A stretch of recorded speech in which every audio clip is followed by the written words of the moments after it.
ఇంకో 2s ఉంటుంది. 2s into 2s 4s square. ఇక్కడ ఒక 2s తీసేస్తే ఒకటి మిగులుద్ది -1. ఈ రెండింటిలో -1 కామన్ తీయాలి. -1 తీసేస్తే +2s మిగులుతుంది. మైనస్ ఇంటూ మైనస్ +1 అవుతుంది. ఈ మొత్తంలో 2s - 1 కామన్ తీస్తే 2s - 1.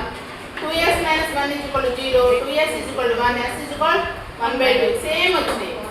2s - 1 = 0, 2s = 1, s = 1/2. ఇది a - b హోల్ స్క్వేర్ లాగా ఉంది.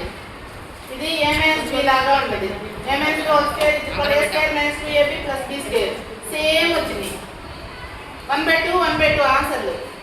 జీరోస్ ఒక ఆల్ఫాని 1/2 అనుకుంటే బీటా 1/2 వస్తే ఈ రెండు కూడితే ఆల్ఫా ప్లస్ బీటా ఎంత? 1/2 + 1/2 రెండు ఆర్లు కూడితే 1.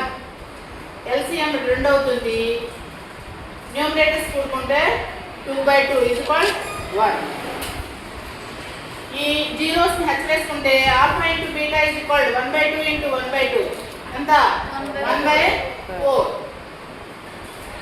Product of the zeros, some of the zeros మామూలుగా మనం చేసిన దాన్ని బట్టి కనుక్కున్నాం.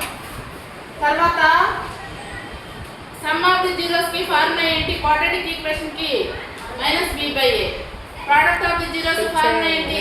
c/a. a అంటే ఏంటి? b అంటే ఏంటి? c అంటే ఏంటి? a అంటే ఈ స్క్వేర్ ఉన్న దాని యొక్క coefficient, x² coefficient a = 4, x coefficient -4, constant term 1. Alpha plus beta, sum of the zeros alpha plus beta -b/a. Minus ఫార్ములాలో ఉంది. b అంటేనేమో -4 బై a అంటే 4. a అంటే 4ఏగా. ఇది రాసుకోవడం అర్థమైతే దీని వెనక చూసి మైనస్ ఉన్న దగ్గర మైనస్ ఆపి b బదులు -4 పెట్టుకోవటం. Minus into minus plus 4/4 = 1. ఇది కూడా 1 వచ్చిందిగా.